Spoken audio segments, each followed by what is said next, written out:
Hey everybody, welcome to the live check-in for the Echoes and Curves Free-motion Challenge Quilting Along. I can't believe that we've already been through 6 weeks of videos, 3 different check-ins.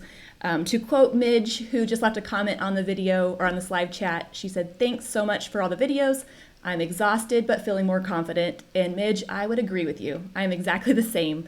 A little exhausted, but definitely more confident in teaching through this platform. So in this live check-in, I'm just going to recap what we did the last couple weeks. Of course, do a little bit of show and tell with some pictures and then answer your questions. So it's going to follow the same routine that we've followed in the past. So hopefully you're excited to get started with it. So first, let's look at the pictures, kind of a little bit of show and tell over what we've learned and some variations of the designs from the video. I think you're going to enjoy it. All right, so it sure has been a busy week, right? Lots of stuff, or busy last couple weeks, a lot of stuff that we are learning. So first, we talked about the all-over serpentine line design.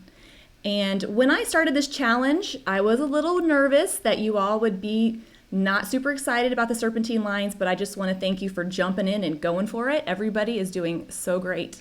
So in this challenge, we took that serpentine line, which we have seen every week, and we're putting it in an irregular space. And so that's kind of why I showed that a little bit earlier on in the challenge, so that we could get comfortable with this idea of filling in a space that's not perfectly straight or consistent.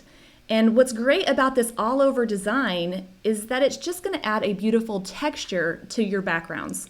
So this is definitely something I want to put in an area where I don't want anything to stand out. I want to use it to kind of smush down an area, if I could use that very artistic word, and make something else pop up.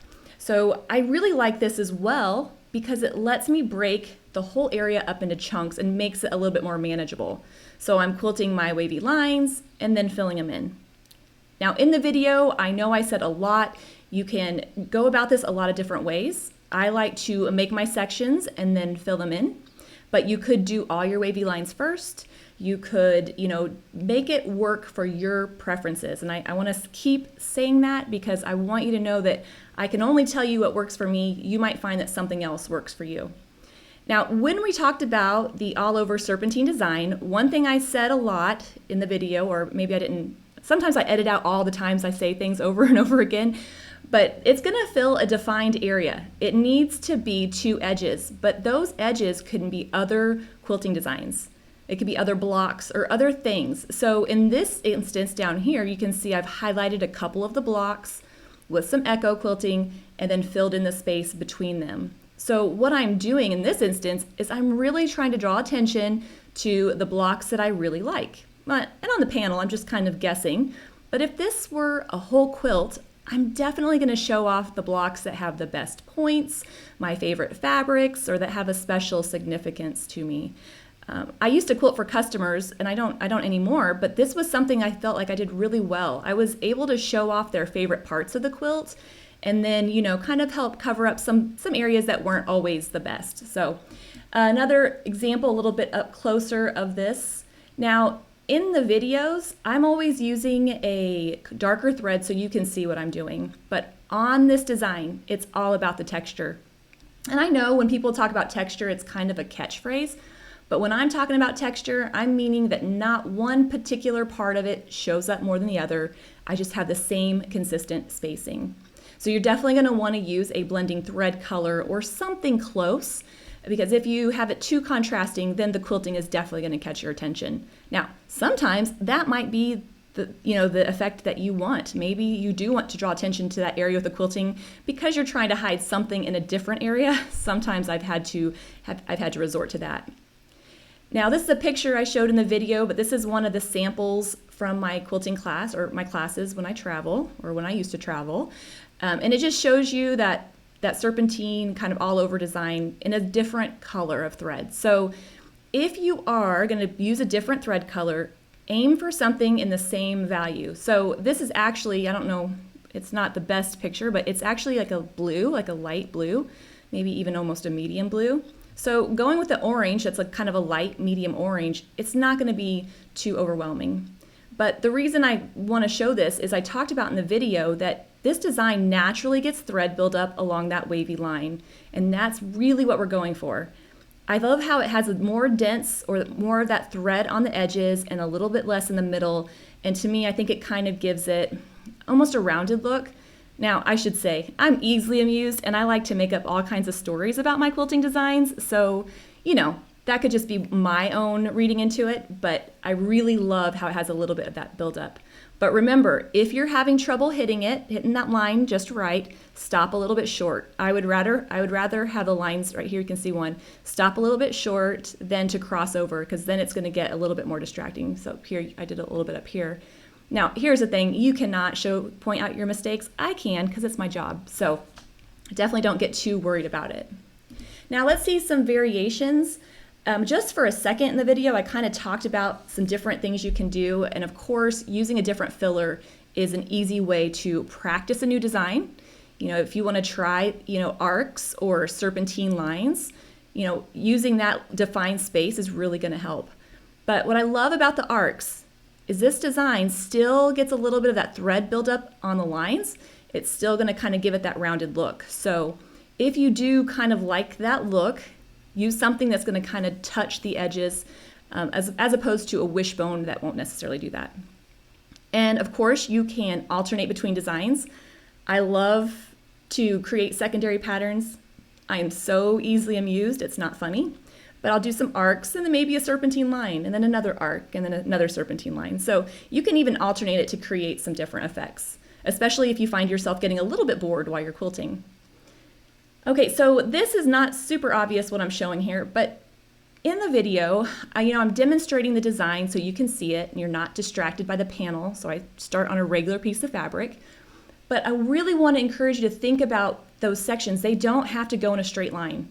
They can go on the diagonal. They can wrap around things. They can, go in any direction you want. So if you're quilting this design and maybe you want it to, curve around an element, or maybe you want it to look like it's waving, really kind of have fun making those lines go in all different directions.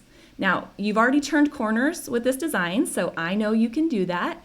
But the more of a steep turn you have with your design, the more it's going to feel like turning a corner. So just know if you have an abrupt change of direction, it's going to be a little tricky, but it's still going to create that really, really neat effect that you are probably going for. All right, so here's an actual example of a quilt, and I think I showed this earlier in the challenge. This is the Feathered Arrows design. And what I love about this Feathered Arrows pattern, and this is just like the back, overall picture of it, but when we zoom in, we'll see more of those serpentine lines. So again, I designed the pattern, so of course I love the pattern, but it's very graphic, it's very geometric, and it was supposed to look like feathers. So I decided to put those curvy serpentine lines in there. And so, I have a plume feather, but what I really want to show off is the background, right? So I still wanted that curvy look. I wanted to add some texture to all that background fabric, but I'm still working within a defined area. Sometimes it just happens to be other quilting designs, like in between these two areas. Sometimes it's in between piecing. And what I love about this is I was quilting them horizontally, which works well for me, except I didn't have quite enough room in between them, so I just decided to angle them down. So sometimes you have a great plan and then you have to make adjustments on the fly. That's okay. So again, a perfect example of using this design in the backgrounds of our quilts. Now this is a quilted sample that I was just having fun with. It's the Serpentine Line, kind of almost in a motif. But what I want to show you is it doesn't have to have a hard end. So I'm still quilting my, wavy lines, breaking up my area, but when I get to the end, I decide, okay, I'm ready to move up to the next one. I'm going to quilt that serpentine line to get there, and then go back to quilting my wavy line. So I did hint at this a little bit in the last video. So many things I want to say, but the videos can't be, 2 hours long.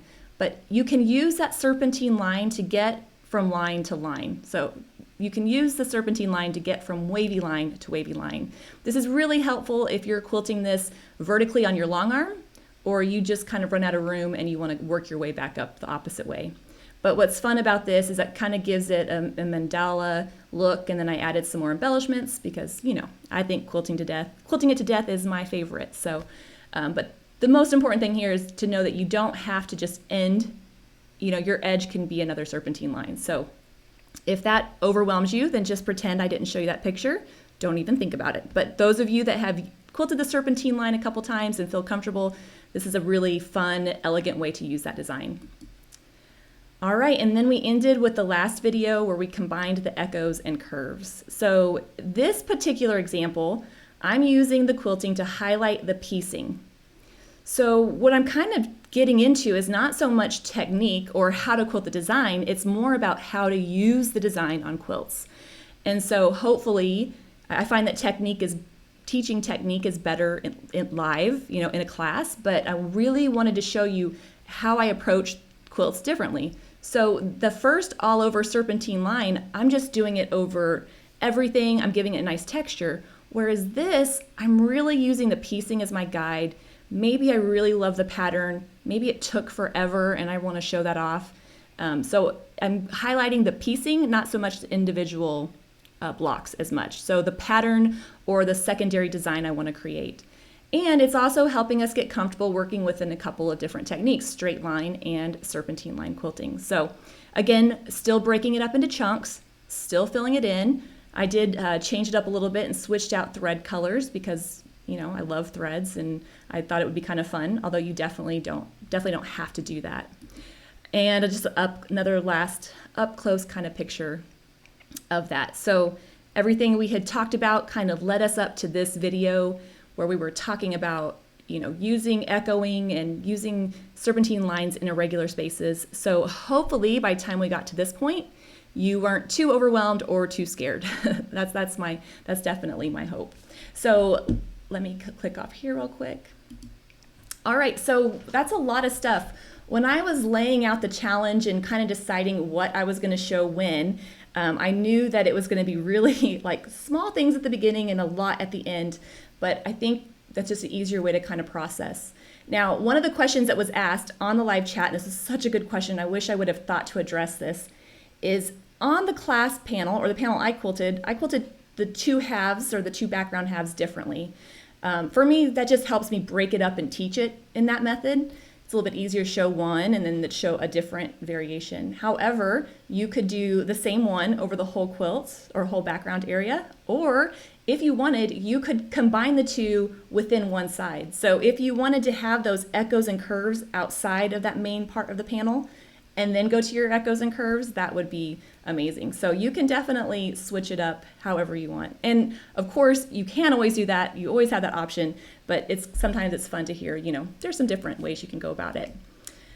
All right, so I did kind of go through and ask and get some questions. I'm gonna answer those and then I'll kind of browse through the chat and see if there's anything I can answer for you. But the first question came through on the Facebook group, and it wasn't actually posted to me. It was just a general question, but it was where to start.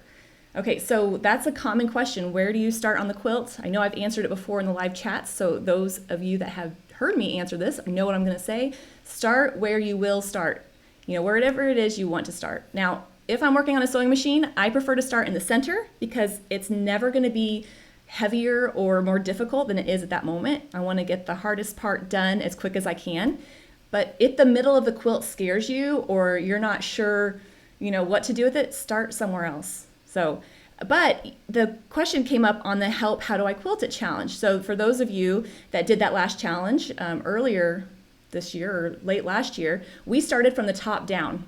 So what I think I'm going to start doing is just alternating where we start on the quilt for each challenge. So, it's a little bit easier top down when you're a long armor. It's a little bit easier in the center out when you're a home sewing quilt or a home sewing machine quilter. I do both, so I just, work both ways. But the thing is, start where you will start. If you don't want to start in the center, start somewhere easier, start in a busier fabric so that you can kind of get a chance to warm up and get a little bit more psyched up and ready for this. Or if you know exactly where you want to start, go for it. But the question that usually comes through is, what about tucks and, what I call ruching on the back? So if you start in the center, it does help kind of push it out, so that does help that. But if your quilt is stabilized correctly, you shouldn't have that problem. When it comes to those tucks, the biggest issue is when people are rotating it and it's twisting it. And we know how fabric shifts, right? We know how we can give it a little stretchy stretch when we're piecing to kind of help cover up any, piecing mistakes, which I do a lot. So I know it's a long answer to such a short question, but just start where you will and finish the quilt. It's going to be fine. I do want to say, not necessarily a question, but I love seeing pictures of what you're quilting. I think show and tell is the best part about any quilt guild. When I go and do trunk shows and lectures, I love to see people's quilts. I love show and tell, and I love how people are always so encouraging. So definitely share pictures of your progress. Even if you're not quilting along with us right now, post it when you get to it or post stuff you've done earlier. What's great about this class is there's no pressure. You don't have to do it now, and you don't have to do it whenever. Just get to it when you can get to it. Okay, Kathy on the chat asked, or Facebook. Kathy on Facebook asked, she can't get the serpentine lines no matter how hard she tries drawing them, tracing them, quilting them. They're just not clicking. So I get it. There's always that design, almost always that design for every quilter. There's something that people always struggle with, and it's different for everybody, which makes teaching quilting so much fun, if I can just say that. So for me, it was feathers. I could not get the feathers. It took a while. And then once it clicked, I loved it. So let me just assure you that it will click and it's worth it. So keep going for it. But somebody pointed out, that commented on it and said that when somebody else mentioned that it looked like little partridge birds or little birds in a row, that helped it click for her. So that's actually a thing. When you can look at a design or a shape and relate it to something else, that will help it click in your mind. That will help you kind of have that path to follow. So to me, it looks like the sides of a fern. So that's what I kind of envision when I was trying to really get that repetition down, like it's a fern and look, it's a little leaf and how cute. You don't have to talk to yourself, but I do because, I figure I might as well talk to the person that knows my opinion the best. But giving it that something you can relate to will really help it click when you're quilting. But just know that it will come. You just kind of work through it and keep going for it. And that kind of leads me to the next question from Debbie Martin, who on the chat, she said, how do you get over with wanting to quilt it perfectly the first time? She's scared to even start because she's like, I want it to be perfect. Well, the first part of the question is, how do I get over that? I've never been a perfectionist. I've never felt the need to be perfect because I've always not been perfect. I'm more of a people pleaser, which is a completely different neuroses, so there's that. But the thing is, I think the thing about quilting or machine quilting is if you've been piecing a while, it's easy to be like, okay, I've got this. I know what I'm doing. You have that confidence, and then to go back to being new at something, can be stressful and frustrating. But look at it as an opportunity to learn new stuff. I know, I truly am an optimist, and it gets very annoying to my family. I get it. But it's fun learning new things. It's fun kind of growing. The best thing I could say is just to replace the word perfect with finished. That's what I tell all the perfectionists in my life. I wish this quilt were finished. I wish my serpentine lines were finished. And so perfection, there's no such thing as perfection in free motion quilting, but getting finished will help you work through that and see that, well, even if they're not perfect, when you're done, you still have a great quilt, and that's the most important thing. So I lovingly joke with my long arm owners. I'll say, perfectionist, you can learn how to free motion quilt. It might just take a little bit longer. You just have to get out of your own way. So I know that's not really helpful, but hopefully that will encourage you to kind of, work through it and think, I just want to finish this quilt. This quilt's going to be perfect, and it can't serve its purpose until you finish it. So I'll get off that soapbox. I know that it's not a lot of fun to hear me talk about that. Another question was, which end of the serpentine line do you travel? So when you're quilting to one side, doesn't matter which one, you're going to travel on both sides. So you're going to quilt up, and once you hit the seam, you're going to go up a little bit and then echo your way back down, and then travel up a little bit and go back. So that traveling is what's helping them progress along. If they always met at the points, you would never get anywhere. It's kind of like if you go to a quilt shop and you just always stay at the fabric station, you'll never get anywhere. But that's not really a problem in that instance, I don't think. So you're gonna travel on both sides of the serpentine line. Hopefully that makes sense. All right, lots of questions about the thread colors. So the thread colors, usually I put in, not all the time, but I try to put in the emails that go out which thread colors to use where. If you're not subscribed to the email newsletter, that's I think a good thing to have, because it just sends you the links to the videos in your box. I don't, sell the emails. I'm not like blasting you with them. I'm just sending out reminders about all the videos that are out, and there is where I show like, okay, use a thread color here or wherever. So, but it would be helpful to have it all in one place. And see, that's why I love getting the input back, because I think sometimes I put it in the handout. I will compile all the thread colors and where to use them and put it in a PDF and put it on the website and then send it out on the email. One question was, what do I do with sterling? Do I just stare at it? No, sterling, the gray, is perfect for the dark blue. So in one of the emails, I talk about, I like to use the teal or the Persian in the dark teal. I like the sterling in the medium blue. I know it sounds weird to use gray and blue, but I love to use neutral colors in the value that I'm working with. But I'll send it all out to you, so you'll have it if you want to see exactly where I'm putting the different colors. I know it can kind of be a little confusing. Let's see. Yep, so that's all the questions I had written down. Some people talked about where to post pictures. Just post them on social media and do hashtag, you can tag them with Free-motion Quilting, FMQ Quilting Along. I kind of keep an eye on all that stuff. Tag me in them. I would love to see them. I love when I get when people show what they've learned from me, because then I'm like, well, my family doesn't, well, not my family, my kids are teenagers. They don't always love listening to me. So when some people do, I think that's kind of fun. So yes, so there is no Midnight Quilt Show. I saw a couple questions coming through there. Sorry about that. It is not happening anymore. They canceled it, but that's okay. It gives me more time to do the free motion challenges. Plus we have some other fun stuff coming up. So don't worry, you can still have me.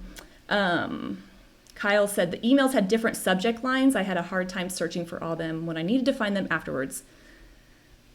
I can work on that. I can try to think of some way to streamline it. Maybe put echoes and curves on the front. We'll see. Yes, Virginia, I do hate changing threads, but I do it because I think it looks good. So anyway, so I'm just browsing real quick. I'm getting ready to wrap this up. Next week, or no, later on this week, I'm going to be putting out a video on the borders. So if you purchase the optional borders panel, we'll be talking about how to quilt that with serpentine lines and straight lines. And even if you didn't, it's still going to be worth to watch, because you can see how you can use that design in borders in a slightly different way. If you've watched any of my videos, you probably noticed that I say a million times, I want to learn one design and 20 different ways to quilt it. So we're going to take that design and see a different way to apply it. So it's going to be fun. Peggy says, how do you keep spacing consistent in different size areas? That is going to be with practice. Don't you hate that answer? I'm sorry. I'm glad that I can't see your face, because you might be sticking your tongue out at me. Consistency comes with practice, but if you're thinking like, how do you keep it the same size over the whole quilt? Visualizing like what it looks like in real life, or the size of something. So a coin, like I want my serpentine lines to be about the width of a quarter or whatever. Or you can have a little sketch, a little hand-drawn sketch next to you, just to kind of visually check back and forth. But I promise you'll get comfortable doing it after a while, and you won't need that. The best example I have is every time you write your name or you sign it on a line, chances are it always fits on that line, right? You get really good at making your name different sizes and making it consistent, because you sign it a lot. So that's the best thing to remember. Mike, you are correct. That's all I'll say about that. All right.